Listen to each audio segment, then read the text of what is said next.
រឿងខ្លានិងសក់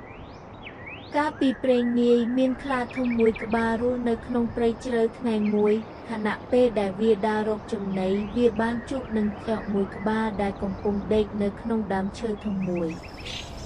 ខ្លាដោយបានឃើញដូច្នេះក៏សួរទៅកាន់ចក់ថាហេតុអ្វីបានជាឯងដេកនៅក្រោមដើមឈើអញបែបនេះតើឯងមិនខ្លាចអញចាប់ឯងធ្វើជាអាហារទេចក់ឆ្លើយដោយសំឡេងរលូនថាលោកខ្លាដ៏មហិមា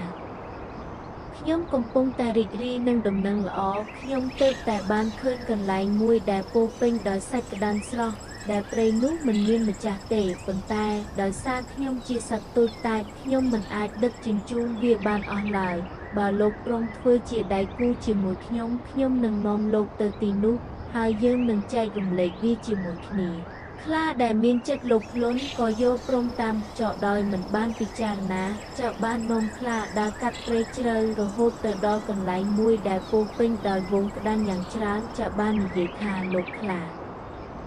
សាច់ក្តាន់ទាំងនោះស្ថិតនៅចំកណ្ដាលនៃព្រៃនេះហើយសូមលោកមេត្តាដើរទៅមុនចុះខ្ញុំនឹងចាំមើលផ្លូវឲ្យដោយសារភាពល្ងងខ្លៅនិងលោភលន់ខ្លាក៏បានឈានជើងរត់ទៅដេញចាប់ក្តាន់ភ្លាមនោះវាក៏បានជាប់អន្ទាក់របស់ព្រានព្រៃរហូតដល់វាលែងអាចកម្រើកបានពេលឃើញខ្លាជាប់គាំងចុកក៏ឈប់ញឹមហើយសើចចំអកឲ្យខ្លាថាលោកខ្លាអើយ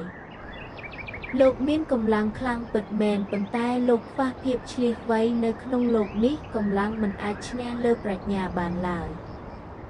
និយាយចប់ចុកក៏ដើរចេញទៅដោយបន្សល់ទុកឲ្យខ្លាជាប់គាំងនៅក្នុងទ្រុងនោះតែម្នាក់ឯងមេរៀនអប់រំរឿងនេះរំលឹកយើងថាគុំលោភលន់ចង់បានអ្វីដែលមិនមែនជារបស់ខ្លួនដោយងាយហើយត្រូវតែមានការប្រុងប្រយ័ត្នចំពោះពាក្យសម្ដីផ្អែមល្ហែមរបស់អ្នកដទៃដែលយើងមិនស្គាល់ច្បាស់ការប្រើកម្លាំងបាយដោយមិនប្រើប្រាជ្ញាពិចារណាតែងតែនាំមកនូវគ្រោះថ្នាក់ដល់ខ្លួនឯង